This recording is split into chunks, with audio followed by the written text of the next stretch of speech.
Hi guys, it's me Rachel here for those who don't know me, and I'm just starting this page to start talking about a few of the things that I've gone through personally, and I find that stories have been really impactful in my life, and so I'm wanting, I guess, to create a little community where we're open to sharing and talking about those struggles and normalizing them as well, and just to support each other too.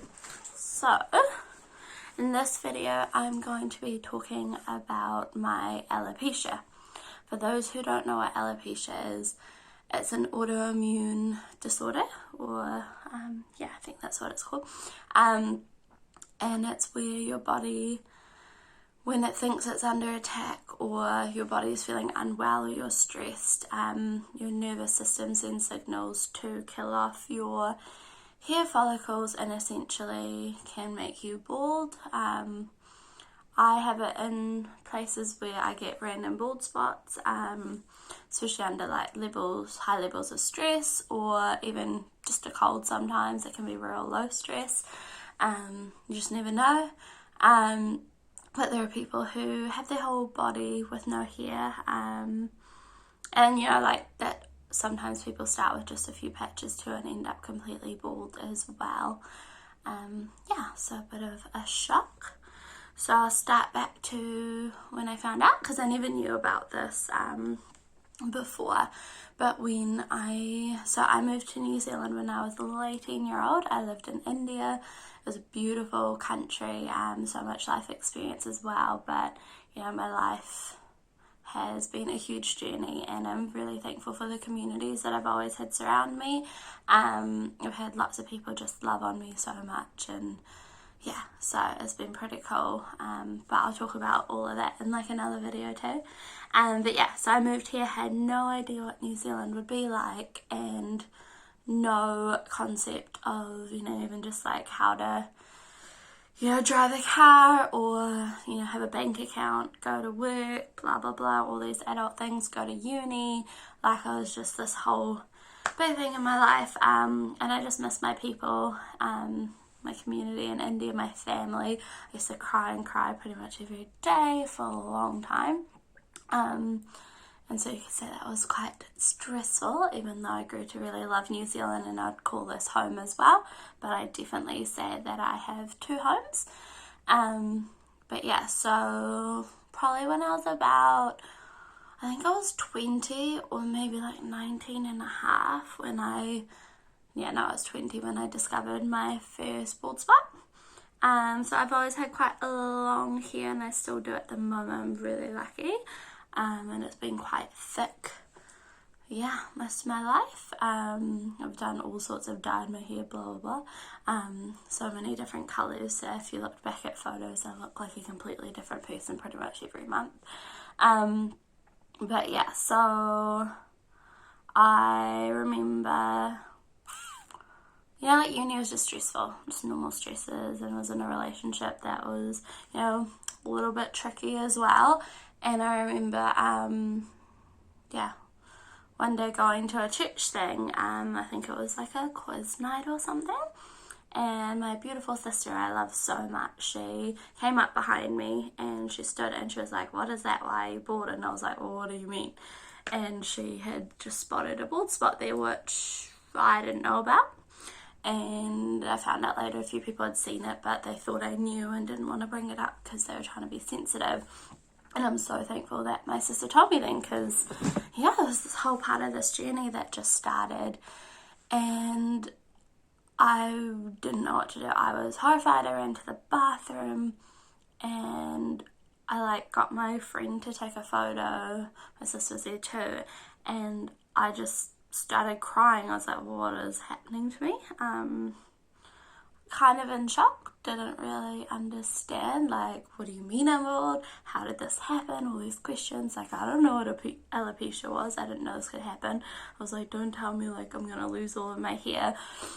And it was just, this shiny little soft bald spot. It was real weird. But I kind of went into a bit of denial about it, didn't really want to research it, didn't want to look into it, just wanted to wish it away. So for quite a few months I just would pull hair back and cover it and clip it and all that stuff, because it was kind of, you know, where you start like, yeah, it was like probably like that big.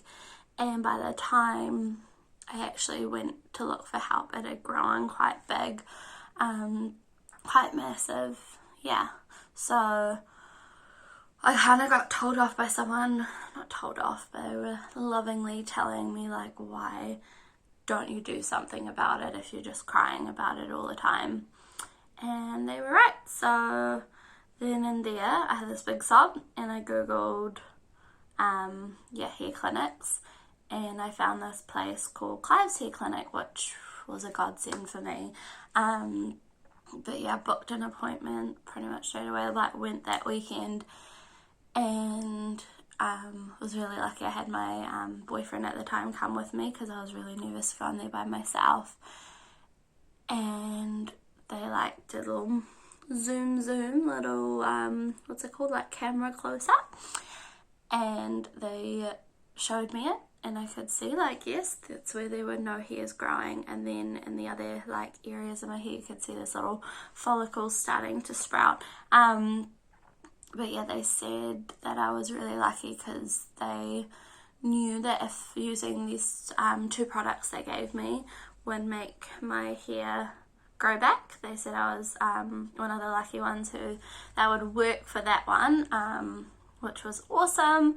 So I paid a lot of money, but I got the spray and this little drink powder thing, and I started having that, and I'd go back to the clinic and they could show me on the video camera how my hair was starting to grow because I couldn't see it, and that was just like a weight off my shoulder.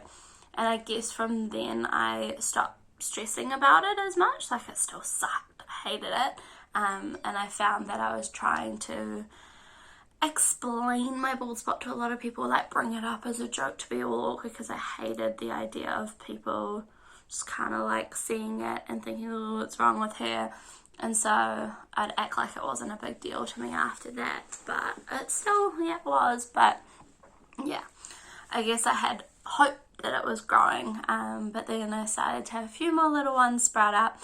But again, like with that spray, it started growing back, and so I was like, cool, I've got something that works, that's awesome. I've just got to learn how to manage my stress better, which I didn't. I, went through quite a bit in my life. Those who know me, like, know that I've had a lot of like healing, like I've dealt with body issues, self-worth issues, and like just loving myself has been a huge journey, even though, like, let me tell you, like, I love people so freaking much, so don't know why I struggle to love on myself, but God's brought a lot of healing for that, and he healed me when I was like 16 from an eating disorder. So I'm not even 16, I was like 15, and praise him. So, there's all sorts of those things, but you still have those mindsets of not being good enough, and knowing that it's illogical, because like no one's, like, God just loves me, doesn't care, and like the people around me love me, and I'm really lucky that I have that, but I still question it. But the stress of those thoughts and stuff would make my body just react in a way that would show itself in bald spots. So that was fun. But then I had a couple years without any spots, and then one popped up again. It's all good, knew it would work, and then had probably a few years break as well, and kind of thought, woohoo, like, I've got this, my life is good, I'm actually genuinely happy, like, things are great, love my job, love the people in my life, love my flat, my home, just my people, they're awesome, and I'm just like the happiest I've ever been, which is so cool to say. But then I went to the gym, this was the beginning of this year, and I was sitting on a bike, and one of the little bikes in my head started to burn, and without even remembering that this was a symptom, that your hair may be falling out as well again. And I just reached up to touch my head and I could feel it, and it was another big bald spot, and I had to rush to the bathroom again. I don't know why I keep going to the bathroom when I find these bald spots, but I looked in the mirror, I took photos, and then I just sat in the bathroom. It was so gross, and I just cried and cried and cried, and I kind of lost a lot of hope just in that moment. And I was like, why is this impacting me on such a huge level when I've been feeling so good? And it, journeying back with my whole faith with God as well. And I know that the devil likes to hit you down, push you down when things are good, when you've got a good relationship with God, and be like, nah, don't have hope, don't blah blah blah, screw the devil. He loves to do that. But yeah, my God's greater than that. But yeah, anyways, so I kind of, as much as I was drowning in a little bit of sadness about it and lack of hope, I reached out to my ladies group and from church, and I just said, hey guys, I just want to be honest. I've had this bald spot come up again, and while I've dealt with it in the past and I've been able to be positive in the past, at the moment it's really impacting me emotionally, and I don't feel quite strong at the moment, and I just need you guys to, I guess, pray for healing for me, but yeah, pray for that as well. And yeah, they were amazing, but I was really lucky. One of my friends who, still getting to know her better, but she's awesome, she called me up, and you know who you are if you're watching this. And I was really, really thankful, because I had just been crying and crying and crying, and your phone call just gave me so much hope, and I felt like I was heard and understood as well, because I think that's the thing with alopecia, when I don't know that many people who have it personally, and so I kind of feel like I'm alone in this journey, but I forget that there's other autoimmune disorders, there's other anxiety and all of this stuff that so many people are impacted with. So why can't we support each other? And yes, we do understand each other, and I guess just being heard and seen and understood that I had a right to be upset about it in that moment just kind of calmed me. It made me sad at the moment as well. But yeah, I was so thankful for that. And so I was like, cool. Started praying to God about it myself, because I didn't feel strong enough to pray about it then. And the amazing thing is, I felt that God said two things to me. He said, cool, Rachel, first of all, if you want healing, if you want this to go away, I'm going to give it to you. And I was like, whoa, how cool is God that he will just take it away like that if I ask for it. I'm pretty lucky, and it's not even, something that's life-threatening or anything. My God loves me so much that he could genuinely feel my heart-wrenching, sadness about this for myself. And he felt hurt by that, and he wanted me to know that I have that option, and that I have him who just loves me so much. And my God is amazing. Just being able to heal something like that, take it away, no questions asked, is so amazing. But then he challenged me, and the second thing he said to me was, Rachel, I want to challenge you not to pray for that.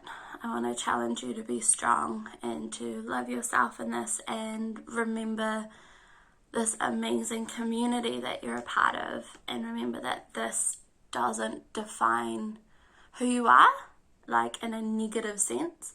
It's a part of my identity in terms of I can relate, I can connect to people, and it's this whole journey that's very interesting for me, that a lot of people don't get. And I guess it's a area that I can, I feel like educate's even the wrong word, but just put it out there for people who don't really understand it, but also offer that support to, kids who may be going through the same thing, teenagers, people my own age, adults, just spread love.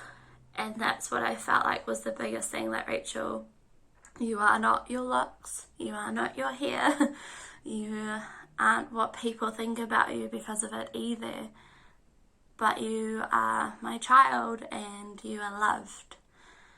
And since then I haven't prayed that this will go away, and I still am sad about it. I still get hurt on the occasional day about it, and like, why me, all those questions. But then I'm reminded how bold and beautiful and strong and courageous the alopecia community is. Like, I've been starting to follow people on the similar journey, and there are people who have no hair, like on their head, no eyebrows, no eyelashes, no leg hair, anything. And I feel incredibly blessed that mine's so minor, but also challenged to think, like, there is a chance, there's still that chance that may happen to me one day. And I really, pretty much all of my heart does not want that to happen, but I know that God's got me. God will be there to pick me up if it does. He loves me so much, and I also know that the people around me will support me and they'll love me. And it's kind of cool to be able to be like, hey, I could try out these cool fun wigs and make it a beautiful, exciting thing amongst the hurt.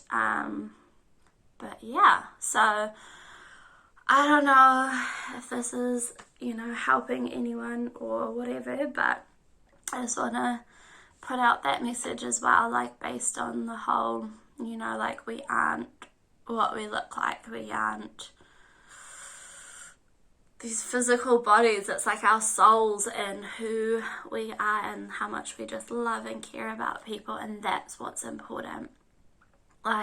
Guys, I just want you to feel loved. I want you to feel seen and heard. And that is the biggest blessing I've been through, is being seen, being heard, being,